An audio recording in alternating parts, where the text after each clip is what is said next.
Hi friends, welcome to ಸ್ವಾದ್ವೇವ್ channel. ಬನ್ನಿ ಇವತ್ತು ಮೂಲಂಗಿ ಸಾಂಬಾರನ್ನ ಸಿಂಪಲ್ಲಾಗಿ ಕ್ವಿಕ್ಕಾಗಿ ಯಾವ ರೀತಿ ಮಾಡೋದು ಅಂತ ತೋರಿಸ್ಕೊಡ್ತೀನಿ, ನೋಡೋಣ. ನಾನಿಲ್ಲಿ ತೊಗರಿಬೇಳೆ ತೊಗೊಂಡಿದ್ದೀನಿ. ತೊಗರಿಬೇಳೆನ ಅರ್ಧ ಗಂಟೆ ನೆನೆಸಿಟ್ಕೊಂಡಿದ್ದೆ. ಬೇಗ ಬೇಯಲಿ ಅಂತ ನೆನೆಸ್ತೀವಿ. ಇದನ್ನು ಕುಕ್ಕರ್ಗೆ ಹಾಕ್ಕೊಂಡು 1/4 ಸ್ಪೂನ್ ಅರಿಶಿನ ಮತ್ತು 1/4 ಸ್ಪೂನು ಅಡುಗೆ ಎಣ್ಣೆನ ಹಾಕ್ಕೊಂಡು ಕೂಗಿಸ್ಕೋಬೇಕು. ಅಡುಗೆ ಎಣ್ಣೆ ಹಾಕಿದ್ರೆ ಯಾವುದೇ ಬೇಳೆ ಆಗಲಿ ಬೇಗ ಬೇಯುತ್ತೆ ಅಂತ ಅಡುಗೆ ಎಣ್ಣೆ ಹಾಕ್ತೀವಿ. ಈಗ ಇದಕ್ಕೆ ಕುಕ್ಕರ್ ಕೂಗೋದಕ್ಕಿಟ್ಟು ಮಸಾಲೆನ ರೆಡಿ ಮಾಡ್ಕೊಳ್ಳೋಣ. ನಾನಿಲ್ಲಿ ಹಸಿ ತೆಂಗಿನಕಾಯಿ, ಸಾಂಬಾರು ಪುಡಿ, ಖಾರಕ್ಕೆ ಖಾರದ ಪುಡಿ ಹಾಕ್ಕೊಂಡಿದ್ದೀನಿ. ಇಷ್ಟೇ ಮಸಾಲೆ ಹಾಕ್ಕೊಂಡು ಗ್ರೈಂಡ್ ಮಾಡ್ಕೊತೀನಿ, ಇನ್ನೇನು ಮಸಾಲೆ ಹಾಕ್ಕೊಂಡಿಲ್ಲ. ಈಗ ಮಸಾಲೆ ರುಬ್ಬಾದ್ಮೇಲೆ ಬಾಣಲೆಗೆ ಒಗ್ಗರಣೆ ಹಾಕ್ಕೊಳ್ಳೋಣ. ಸಾಂಬಾರಿಗೆ ಎಣ್ಣೆ ಬಿಸಿ ಆದಮೇಲೆ 1/4 ಸ್ಪೂನು ಸಾಸಿವೆ ಹಾಕ್ಕೊಂಡಿದ್ದೀನಿ. ಸಾಸಿವೆ ಸಿಡಿದ್ಮೇಲೆ ಸ್ವಲ್ಪ ಕರಿಬೇವಿನ ಎಲೆ, ಇದಕ್ಕೆ ಒಂದು 4-5 ಜಜ್ಜಿರುವಂಥ ಬೆಳ್ಳುಳ್ಳಿ ಹಾಕ್ಕೋತಾ ಇದ್ದೀನಿ. ಬೆಳ್ಳುಳ್ಳಿನ ಜಜ್ಜಿ ಹಾಕ್ಕೊಂಡ್ರೆ ಆ ಸ್ಮೆಲ್ ಫ್ಲೇವರ್ ಚೆನ್ನಾಗಿರುತ್ತೆ, ಅದಕ್ಕೋಸ್ಕರ.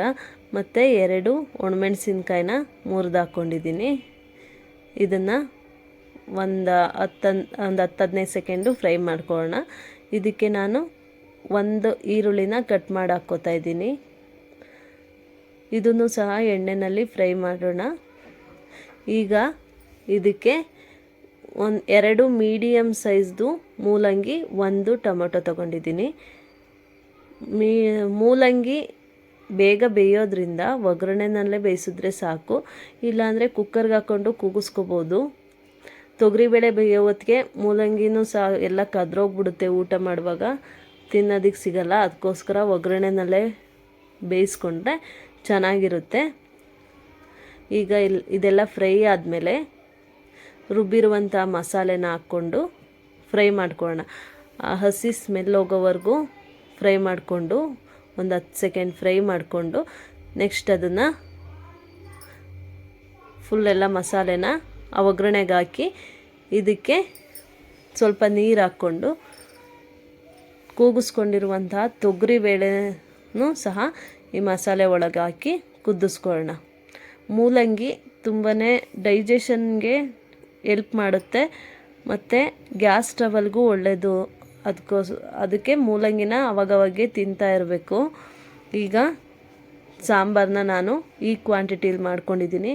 ಕೆಲವ್ರಿಗೆ ಗಟ್ಟಿ ಬೇಕು, ಕೆಲವ್ರಿಗೆ ತೆಳು ಬೇಕು. ನಿಮಗೆ ಯಾವ ರೀತಿ ಬೇಕೋ ಆ ರೀತಿ ಸಾಂಬಾರನ್ನ ಮಾಡ್ಕೋಬೋದು.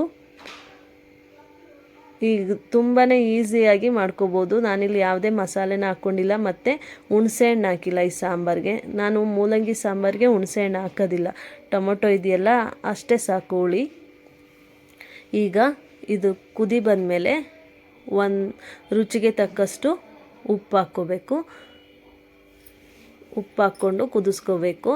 ಇದಕ್ಕೆ ನಾವು ಮೆಂತ್ಯನ ಹುರಿದು ಪುಡಿ ಮಾಡಿಕೊಂಡ್ರೆ ಯಾವುದೇ ಸಾಂಬಾರಿಗಾಗಲಿ ಪಲ್ಯಗಳಿಗಾಗಲಿ ಆ ಸ್ವಲ್ಪ ಪುಡಿನ ಅದಕ್ಕೆ ಹಾಕಿದ್ರೆ ಟೇಸ್ಟು ಚೆನ್ನಾಗಿರುತ್ತೆ. ಮತ್ತು ನಾನು ಯಾವುದೇ ಮಸಾಲೆನ ಜಾಸ್ತಿ ಎಕ್ಸ್ಟ್ರಾ ಮಸಾಲೆನ ಯಾವುದೂ ಹಾಕಿಲ್ಲ, ಎಲ್ಲ ಸಾಂಬಾರು ಪುಡಿನಲ್ಲೇ ಮಸಾಲೆ ಇರೋದ್ರಿಂದ ಅಷ್ಟೇ ಸಾಕು. ಈಗ ಈ ಉಪ್ಪಾಕಿ ಇದನ್ನು ಒಂದು 10 ನಿಮಿಷ ಕುದಿಸ್ಕೊಳ್ಳೋಣ ಸಾಂಬಾರನ್ನ. ಆವಾಗ ಚೆನ್ನಾಗಿ ಹೊಂದ್ಕೊಳ್ಳುತ್ತೆ ಸಾಂಬಾರು. ಅನ್ನದ ಜೊತೆ, ಮುದ್ದೆ ಜೊತೆ ತುಂಬಾ ಚೆನ್ನಾಗಿರುತ್ತೆ. ಆರೋಗ್ಯಕ್ಕೂ ಕೂಡ ತುಂಬ ಒಳ್ಳೆಯದು ಮೂಲಂಗಿ. ಇದಕ್ಕೆ ಮೇಲೆ ಕಟ್ ಮಾಡಿರುವಂತಹ ಸ್ವಲ್ಪ ಕೊತ್ತಂಬರಿ ಸೊಪ್ಪನ್ನ ಹಾಕಿ ಕುದಿಸ್ಕೊಂಡ್ರೆ ತುಂಬಾ ಟೇಸ್ಟಿಯಾದಂತಹ ಆರೋಗ್ಯಕರವಾದಂತಹ ಮೂಲಂಗಿ ಸಾಂಬಾರು ರೆಡಿಯಾಗಿರುತ್ತೆ. ನೀವು ಮನೆಯಲ್ಲಿ ಮಾಡಿಕೊಂಡು ಹೇಗಿತ್ತು ಟೇಸ್ಟು ಅಂತ ಕಮೆಂಟ್ ಮಾಡಿ. ತುಂಬಾ ಚೆನ್ನಾಗಿರುತ್ತೆ ಸಾಂಬಾರು. Thank you.